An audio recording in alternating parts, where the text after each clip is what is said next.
bavandimwe inshuti za Angelopedia TV turabasuhuje. Kristo yakozwe. Ni Padiri Nisengwe Angelo basuhuza. Uko rero tumaze iminsi tubagezaho amateka y'amaparuwasi ya Diyosezi ya Ruhengeri, uru rugendo turarukomeje. Uyu munsi rero twabateguriye amateka ya Paruwasi ya Busogo, paruwasi imwe mu zigize Diyosezi ya Ruhengeri. Paruwasi ya Busogo rero umwihariko wayo ukomeye twabagezaho nuko ari paruwasi ifite abakristo bafite ishyaka rikomeye, ariko cyane cyane abakristo bakunda umubyeyi Bikira Mariya.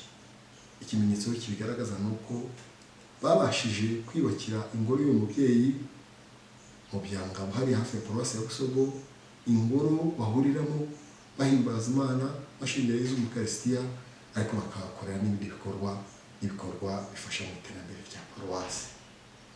Iyi paruwasi rero ikaba yagombye kubera urugero abantu benshi mu bijyanye no kugaragariza umubyeyi Bikira Mariya urukundo tumufitiye. Tukaba twumva rero tutabarambiye cyane, twabaha rugari mukihera ijisho amateka ya paruwasi ya Busogo, tunashimira Padiri Vincent TWIZEYIMANA waduhaye aya mateka igihe filime mbarankuru ya Diyosezi ya Ruhengeri yakorwaga n'umusaza Edouard. Tunabibutsa ko gukanda kuri subscribe ari ubuntu mudukorere mutubo mukanda. Urakoze cyane.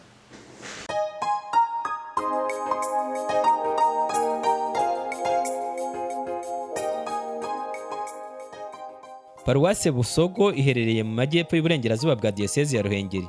Mu mwaka wa 2013 yari ifite abakristo 31,945 ku baturage 93,147, bivuze ko 34% bari abakristo gatolika.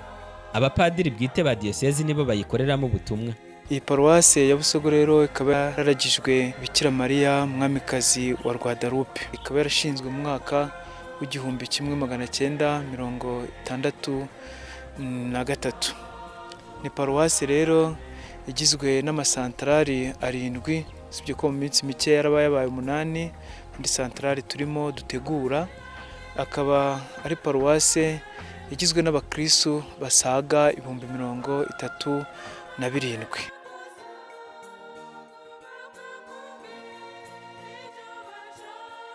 Paruwasi ya Busogo ifite abakristo bitabira bakagira n'umwihariko wo gukunda umubyeyi Bikira Mariya, kandi bakabigaragaza no mu bikorwa.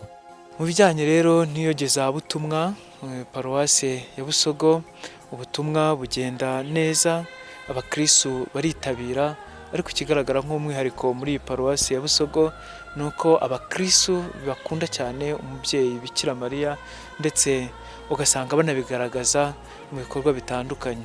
Niyo mpamvu abakristo bashoboye kwibakira ingoro y'umubyeyi Bikira Mariya witiriwe Bikira Mariya wa Guadalupe.